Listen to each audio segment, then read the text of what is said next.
ओम शांति। ये हमारा टाइम जो है कभी 12 कभी 12:30 होता रहता है, जैसे ऑफिस की मीटिंग्स होती हैं तो उसके हिसाब से थोड़ा सा ये प्रॉब्लम होता है। बट मैं कोशिश करूंगा कि सवेरे ही 10-11 बजे के आसपास हम पहले से ही ये टाइम पब्लिश कर दें ताकि सारे लोग उसको एडजस्ट कर सकें। ओके, तो जैसे हमारा इस हफ्ते का जो टॉपिक है वो है क्षमा। और ये क्षमा आप देखेंगे बहुत बहुत ज्यादा जरूरी है। कितनी बार ऐसा होता है कि किसी व्यक्ति ने, हमें लगता है कि उसने हमारे साथ गलत किया है, और शायद छोटे पर्सपेक्टिव से देखा जाए तो उसने शायद गलत किया भी है, तो उसके बाद हम उसको क्षमा नहीं कर पाते। उससे क्या होता है, वो हमारे मन के अंदर ही वो चीज बैठी रहती है और हम बार बार अपने ही जैसे हिंसा, अपने आप को ही जैसे दुखी करते रहते हैं। तो उस वो एक ऐसा ट्रैप हो जाता है जिससे हम बाहर नहीं निकल पाते। तो उसके लिए तो बाबा की जो ये वाणियां हैं, ये तो एक जैसे वरदान, एक मेडिसिन की तरह। तो आज देखते हैं बाबा क्या कह रहे हैं। तो बाबा कहते हैं सर्व पर रहम करो, वहम और अहम भाव को मिटाओ। वहम आपको पता है, कहते हैं भाई जो शक की दवा जो है, कौन सा हकीम सुलेमान के पास भी नहीं थी। तो अगर हम शक करते हैं तो उसकी तो कोई वो नहीं, तो उसको वहम को भी मिटाओ और अहम भाव कि मैंने किया सब कुछ, ये तो मैंने अगर नहीं करता तो ये क्या, इनकी कोई हस्ती नहीं थी, ये अहम भाव उसको मिटाओ। तो बाप दादा सभी बच्चों को संपन्न स्वरूप विश्व कल्याणकारी रूप में देख रहे हैं। वर्तमान समय अंतिम स्वरूप व अंतिम कर्तव्य विश्व कल्याण का ही है। तो ये जो हम देवता बनने की बात करते हैं कि हम जब देवता बनेंगे तो वास्तव में देवता तब बनेंगे जब हम इस विश्व की, समाज की, हम उस वक्त मदद करेंगे जबकि उसको सबसे ज्यादा जरूरत हो। तो यही बाबा ने बोला कि अंतिम कर्तव्य विश्व कल्याण का ही है, कि हमसे सारी आत्माओं का जो है वो कल्याण हो। इस अंतिम स्वरूप में स्थित रहने के लिए हर एक ब्राह्मण यथाशक्ति पुरुषार्थ कर रहे हैं। तो हम में से हर एक कोई जितनी इसकी शक्ति है उस ये अंतिम स्वरूप में टिकने के लिए पुरुषार्थ कर रहे हैं। लक्ष्य सबका एक ही है, विश्व कल्याण करने का है, लेकिन कोई अभी तक स्व कल्याण में ही लगे हुए हैं। अब क्या प्रॉब्लम है कि ये जो विश्व कल्याण है ये तब तक नहीं हो सकता जब तक पहले हम अपना कल्याण ना करें। ये ज्ञान जो है ये तर्क का नहीं है, किसी और को समझाने का नहीं है। तर्क से तो लोगों ने बहुत बहुत चीजें सिद्ध कर दी, मगर ये ज्ञान प्रैक्टिकल है कि अगर जब तक हम खुद एक उस सुख शांति की स्टेज में स्थित नहीं होते हैं तब तक सामने वाले को भी हम रास्ता दिखा नहीं सकते। तो अभी बाबा कह रहा है अभी तक स्व कल्याण में लगे हुए हो और कोई स्वदेश के कल्याण में लगे हुए हैं। बहुत थोड़े स्वदेश माना अपना, ठीक है भाई हम जिस जगह रहते हैं सिर्फ वही काम कल्याण कर रहे हैं या सिर्फ भारत का कल्याण कर रहे हैं, तो सिर्फ स्वदेश के लिए लगे हुए हैं। बहुत थोड़े बेहद के बाप समान, बेहद अर्थात विश्व की सेवा में अथवा विश्व कल्याणकारी स्वरूप में स्थित रहते हैं कि पूरी विश्व की आत्माएं हमारे सामने हो। तब देखिए जैसे बाबा आते हैं तो बाबा जो भी महावाक्य उच्चारते हैं, जैसे हमने पहले भी बात करी थी, तो वो विश्व की सर्व आत्माओं को सामने रख के उच्चारते हैं। बाबा के महावाक्य विश्व की कोई भी आत्मा जैसे ही उसको उठा के फॉलो करने लगेगी तो उसको वो प्राप्ति होगी। उसको इससे बाकी किसी चीज से और लेना देना नहीं है, वो तो नियम है जो बाबा बताते हैं। तो विश्व कल्याणकारी श्रेष्ठ आत्मा की निशानी क्या होगी? अब हमें कैसे पता पड़े कि हम उस स्टेज पे रहते हैं कि नहीं रहते हैं? तो विश्व कल्याणकारी जानते हैं समय कम है और कार्य महान है, इसलिए विश्व कल्याणकारी हर सेकंड व संकल्प विश्व कल्याण के प्रति ही लगा। तो हमारा जो भी बाबा ने पहले बोला हुआ है कि अगर आप अपना जीवन विश्व कल्याण के प्रति लगाते हो तो आपका तो उसमें भला हो ही गया, आप तो पार हो जाओगे उसमें, ये तो गारंटीड है अगर आपने दूसरों के प्रति अपना लगा दिया। तन मन और प्राप्त धन सदा विश्व सेवा में अर्पण करें। तो वो ऐसा नहीं है कि धन भी जो मिला है कहीं हम ये सोचे भाई ये तो हमारा है ना, हमने कमाया है, देखो दिन रात हमने मेहनत करी, नहीं। हमारा जैसे ब्रह्मा बाबा ने अपना सब कुछ पूरे विश्व के प्रति समर्पित किया तब उनको श्री कृष्ण की जो है पदवी मिली। उन्होंने ये नहीं सोचा कि भाई ये कौन है, ये पता नहीं कल को चले जाए, नहीं ऐसा नहीं। हमारा जो भी है, जो भी हमारे पास है वो शिव बाबा के प्रति समर्पित है। शिव बाबा के प्रति समर्पित है माना इस विश्व के लिए समर्पित है। तो ये वो दूसरी बात आ गई। तीसरी, अपने उनके मस्तक और नैनों में सदा विश्व की सर्व आत्माएं स्मृति व दृष्टि में, जैसे बाबा की उसमें रहती हैं ऐसी हमारी भी रहेंगी। और इन अप्राप्त आत्माओं को भी तृप्त आत्मा कैसे बनाए, कि ये एक सवाल होगा, ये उनके मन में उत्कंठा होगी, है ना, उत्सुकता होगी कि ये जो बाकी विश्व की आत्माएं हैं इनको भी हम, इनकी प्यास कैसे बुझाएं, जो इतनी बेचारी दुखी हैं, परेशान है, कैसे बुझाएं। भिखारी आत्माओं को संपन्न बनाएं वंचित हुई आत्माओं को संपर्क और संबंध में कैसे लाएं। आप देखिए, आप समझ सकते हैं कि अपने बारे में जब हम देखते हैं कि जब हमें बाबा का परिचय नहीं था तो हमारी क्या हालत होती थी, हमें हर चीज में कितनी घबराहट और वो सब होती थी। अब जब बाबा का हमें परिचय मिल गया तो हमें लगता है ये तो बहुत आसान है। तो जब ये हमें प्रभु प्रसाद मिला है तो हम इसको भी बांटें, ऐसा नहीं कि सिर्फ अपने तक रखें। दिन रात बाप द्वारा शक्तियों का वरदान लेते हुए सर्व को देने वाले दाता हूं। तो भगवान से लिया और उसके बाद लेने के बाद हमने आगे बांट दिया। अमृत वेले योग लगाया, सारी शक्तियां इकट्ठी कर ली और उसके बाद पूरे दिन जो है बाकी आत्माओं को बांटने की सेवा करी। अथक निरंतर सेवाधारी होंगे। प्रोग्राम प्रमाण सेवाधारी नहीं, लेकिन सदा एवर रेडी ऑलराउंडर। वे ये नहीं है कि अभी यहाँ पे सेवा की जरूरत है तो चलो यहाँ पे सेवा कर लेते हैं, थोड़ी देर योग लगाते हैं, ऐसा नहीं। उनका वो नॉर्मल हो। ऐसे विश्व कल्याणकारी अर्थात रहमदिल आत्माएं ही कैसी भी अवगुण वाली आत्मा हो, कड़े संस्कार वाली आत्मा हो। कड़े संस्कार का क्या मतलब है? कड़े संस्कार माना कि उसके अंदर इम्प्रूव होने की, अच्छा बनने की 1% भी गुंजाइश ना हो। हमें लगे भाई ये तो नहीं सुधर सकता, ये तो हमें पता है ना, ये बिल्कुल ऐसे ही है जी, तो इनकी आदत ही ऐसी है। तो बिल्कुल कैसी भी अवगुण वाली हो, कड़े संस्कार वाली हो, कम बुद्धि वाली हो। कई होते हैं ना, वो उनके जो तर्क करने की शक्ति होती है वो इतनी कमजोर होती है कि आप उनको समझा ही नहीं सकते कि उन्होंने कैसे गलत किया, उनको लगता ही नहीं है। पत्थर बुद्धि हो, सदा ग्लानि करने वाली आत्मा हो, हमेशा उसका काम ही यही है बुराई करना, जिससे थोड़ी देर बात कर लेगी, थोड़ी देर बाद कहेगी ये इसके अंदर गलत है, वो गलत है। सर्व आत्माओं के प्रति कल्याणकारी अर्थात लवफुल और लॉफुल। ये जो ऐसी कल्याणकारी हैं जो हम बनना चाहते हैं, कैसी भी कोई आत्मा हो, हमारे मन से उसके लिए, हमारे मन में उसकी गंदगी, हमारे मन में जो है उसकी कोई भी नेगेटिव परछाया वो हमारे मन में ना बैठे। हमारे मन में उसके लिए भी निकले कि भाई इसका भी भला हो, ये आत्मा भी अपने गंतव्य को, अपने शिव बाबा को प्राप्त करे। और लवफुल और लॉफुल, लव रखें उसके साथ, रूहानी स्नेह है मगर लॉफुल भी है। ऐसा नहीं है कि सारे नियम तोड़ के हम उसकी मदद करने लग जाएं, उससे भी काम नहीं होगा। लक्ष्य सभी का ऐसा ही है ना, लेकिन करते क्या है? चलते चलते रहम के बदले दो बातों में बदल जाते हैं। करना चाहते हैं रहम, मान लीजिए किसी की हम सेवा करते हैं, हमें लगता है भाई इसका भी हम इसको ज्ञान सुनाएं, इसका भी थोड़ा जो है मानसिक परेशानियां हैं, शारीरिक परेशानियां हैं, जो भी रिश्तों में दरार है वो खत्म हो।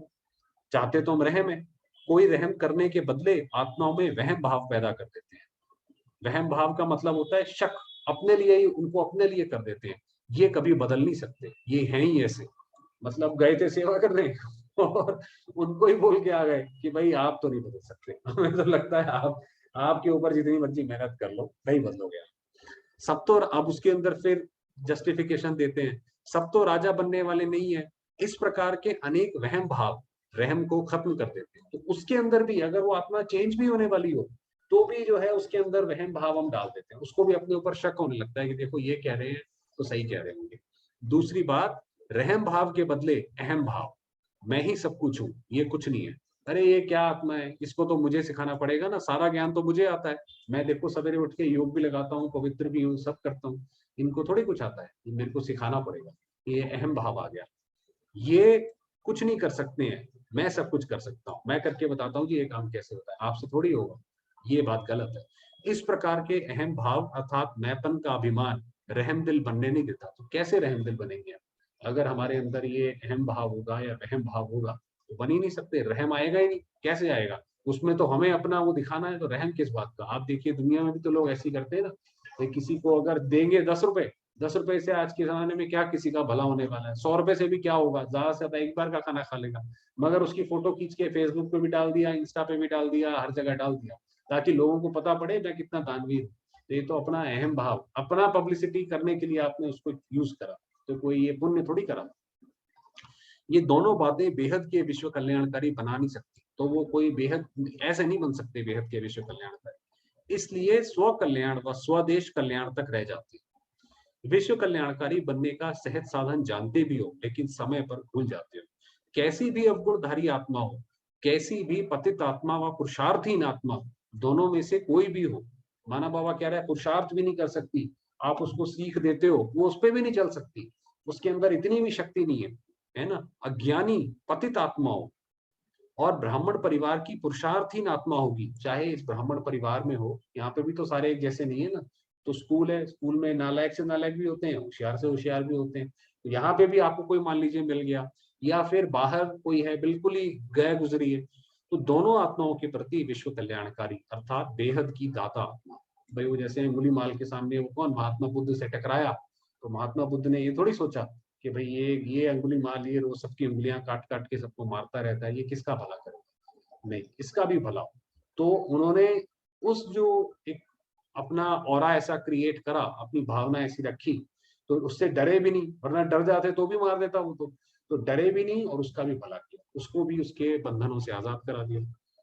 विश्व परिवर्तन अधिकारी आत्मा उन आत्माओं की बुराई व कमजोरियों को कल्याणकारी होने के नाते पहले क्षमा करेगी।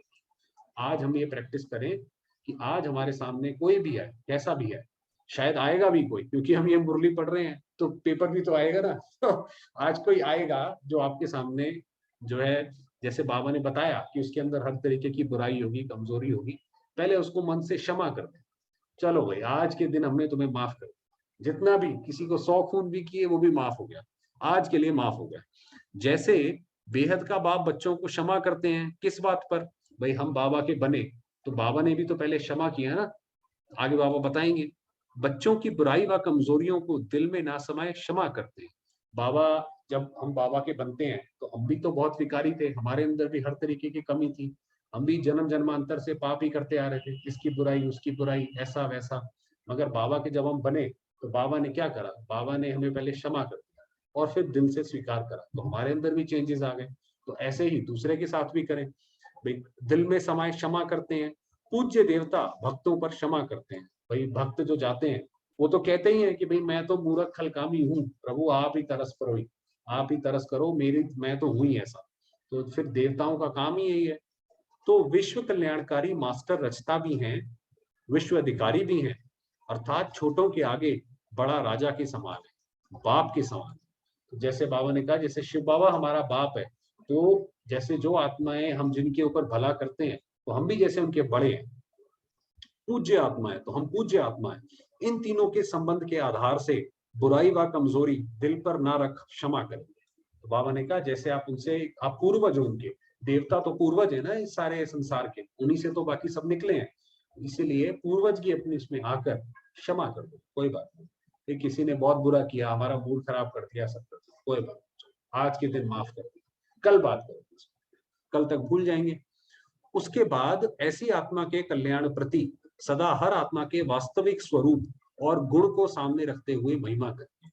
ये देखिए, ये एक बहुत अच्छे लीडर या एक आर्ट ऑफ हैप्पीनेस इसको बोला जाए, वो ये होती है कि हर आत्मा को उसके हिसाब से पहचानना, कि ये जैसे भाई आपके पास दो जानवर है ना, दो जीव है, एक घोड़ा है और एक मछली है। अगर मछली को तेज दौड़ाओगे तो मर जाएगी, घोड़े को पानी में तैराओगे तो दोनों मर जाएंगे। तो इसीलिए ये हमारी काबिलियत है कि जो जैसी आत्मा है हमें ये पता है इसके अंदर ये कमजोरी है, ये इससे नहीं हो सकता है, तो भी हम उसके उस दायरे में रहते हुए कैसे उसके साथ अच्छी तरह से संबंध निभाते हैं, ये हमारी कला है। वो हम अपनी कला जो है यूज करें, ना कि हम ये बोलेंगे भाई ये तो करना ही पड़ेगा, ये हो जाएगा इसके बाद, तो फिर बैठे रहो, संबंध भी ऐसे ही कटुता वाले रहेंगे और पूरी जिंदगी दुख में बीतेगी। अर्थात उस आत्मा को अपनी महानता की स्मृति दिलाएंगे, वही बताया कि उस आत्मा को ये महसूस कराएंगे कि आप किसमें महान हो, तब फिर जो है ये ऐसे क्षमा कर पाएंगे। किसके बच्चे हो, किस कुल के हो, संगम युग की विशेषता का वरदान क्या है, तो उसको ये याद दिलाओ कि भाई आप भी भगवान की संतान हो।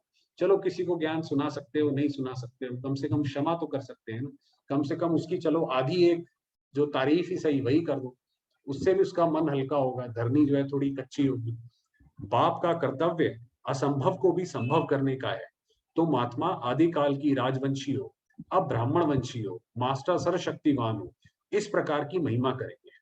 तो मतलब ये बाबा ने महिमा करके बताई कि किसी की महिमा अगर आपने करनी है तो कैसे है कि भाई शिव बाबा जो आया है वो किस लिए आया है, वो असंभव को संभव करने के लिए ही तो आया है, ये बाबा की है क्या कहते हैं महिमा है। तो ये सब आज के समय में सब कुछ संभव है, तो ये ऐसे करके उसको जो है क्या कहते हैं महिमा करें, जिससे वे आत्मा गुणों को सुनते हुए स्मृति और समर्थि में आए और कमजोरी को व बुराई को मिटाने की हिम्मत में आए। भाई उसके अंदर कमजोरी को मिटाने की हिम्मत ही नहीं है, और आप उसको ज्ञान दिए जाओ। भाई वो दवाई जो है, कोई मरीज इतना कमजोर है, वो दवाई आप उसको दो, उसका शरीर रिजेक्ट कर रहा है ना, वॉमिट कर देता है, वो दवाई को एब्जॉर्ब ही नहीं कर पा रहा है। और जितनी मर्जी आप दवाई देते रहो तो क्या होगा, और बिगड़ जाएगा। जब हमें पता पड़ गया ये सामने वाली आत्मा नहीं सुधर रही, इसके अंदर शक्ति नहीं है, तो पहले तो उसको शक्ति दो। शक्ति दो माना जैसे उसकी थोड़ी महिमा करो, तो उसके अंदर थोड़ी समर्थी आए कि हाँ हाँ मैं कर सकती हूँ। उसके बाद उसको शिक्षा दो। पहले ही शिक्षा दोगे तो शक्ति तो उसके अंदर पहले ही नहीं है, तो फिर तो वो बिल्कुल रिटेलिएट कर देगी। भाई किसी का पैर टूटा है, आप उसको बोलो नहीं नहीं तुम्हें भागना पड़ेगा भागना पड़ेगा, वो कैसे भागेगा, फिर दोबारा और नुकसान कर देगा। इस तरीके से बाबा कहते हैं ऐसे काम चलाओ, जो है पहले हिम्मत दो और क्षमा दो, फिर उसके बाद जो है शिक्षा दो। इसलिए क्षमा बहुत बहुत हमें अपने संबंधों को मधुर बनाने के लिए बहुत ज्यादा जरूरी है। वरना कई लोग तो होते हैं, वो तो पास्ट में ही जीते रहते हैं कि आपने हमें ऐसा बोला, हमारे घर वालों के लिए ऐसा बोला, वो तो हमारे मन में जैसे फांस की तरह चुभा हुआ है, वो हम कभी नहीं भूल सकते। ना भूलो तो अपने आप को भी दुखी करोगे, जो आसपास होंगे उनको भी दुखी करोगे। तो उनसे मुक्त होने का एक ही कारण है, बड़ी से बड़ी साइकोलॉजिकल ट्रीटमेंट कोई करा ले, आखिर में यही निकलता है फॉरगिव एंड फॉरगेट, कि उसको भूलो और उससे मुक्त हो जाओ, खुद भी मुक्त हो जाओ, दूसरे को भी उस दुख से मुक्त करो। ऐसे चलिए थोड़ी देर बाबा 10 मिनट।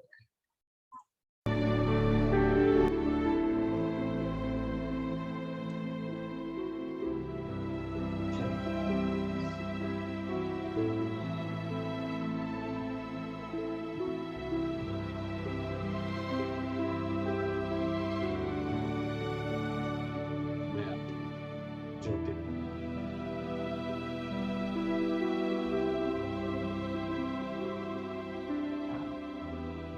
पॉइंट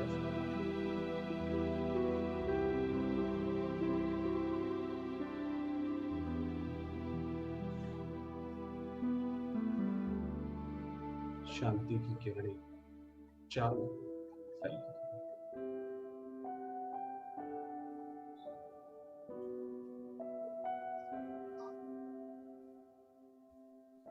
सारे वातावरण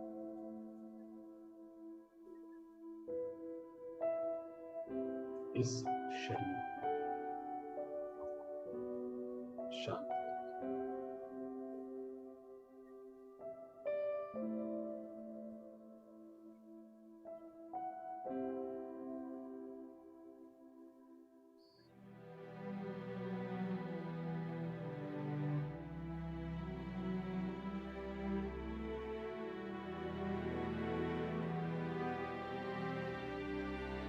निराकार, होते शिव,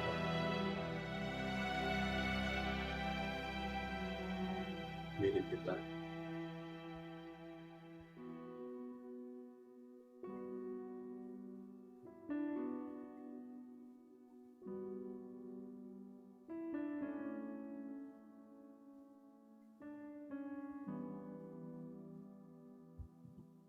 जिनके अनेक वरदान, उनके आशीर्वाद, उनकी दुआएं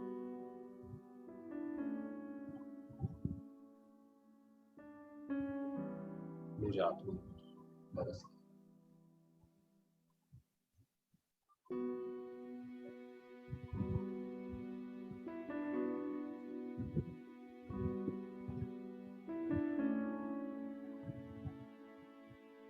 अनुभव करेंगे परमात्मा के अनुभव स्वयं के।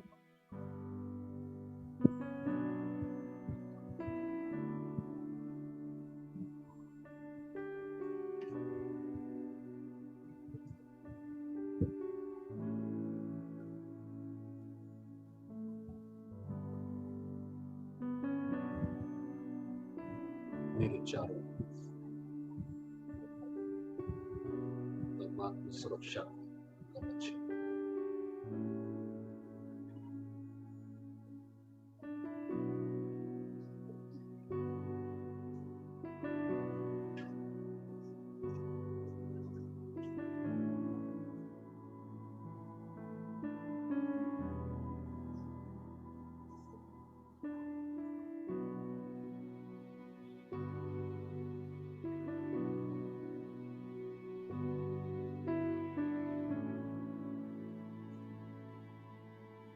मैं आत्मा परमात्मा संरक्षण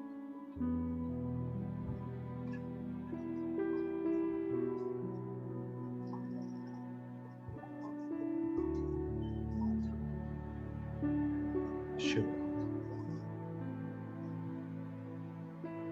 मेरे पिता कल्याण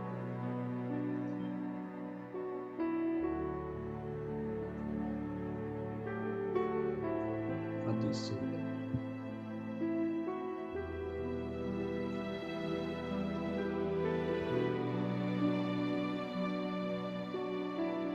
सत्य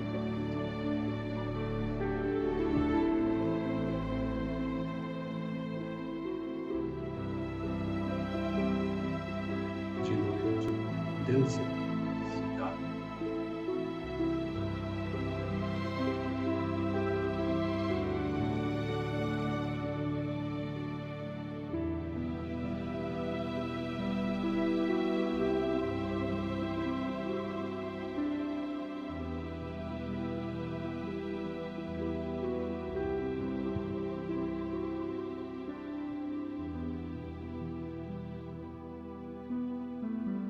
मेरे सारे विकर्मों को क्षमा किया।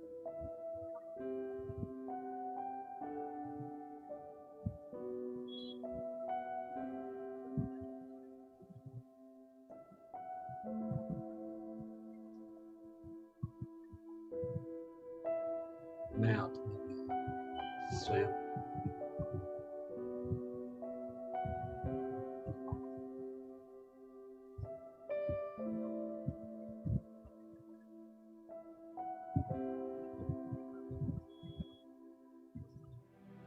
सर्व विकर्मों से सर्व पापों से क्षमा मुक्त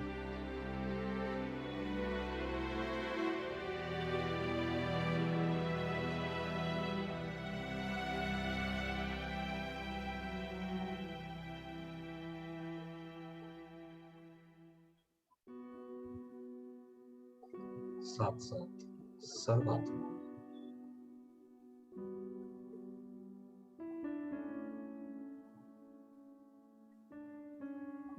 विश्व की सर्व ज्योतिर्बिंदु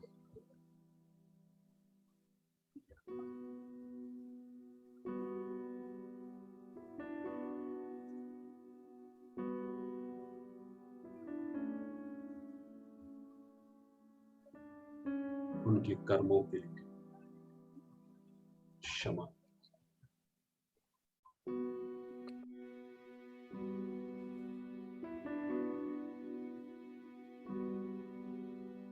मेरा मन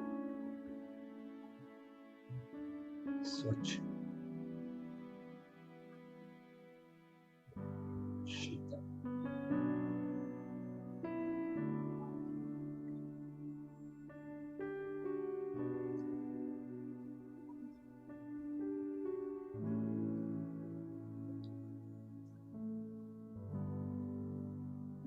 सारे विश्व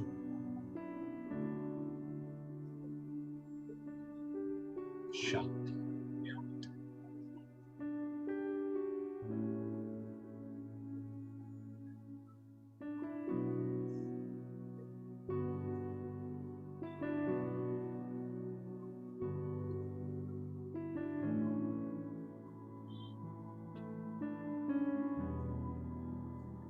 ओम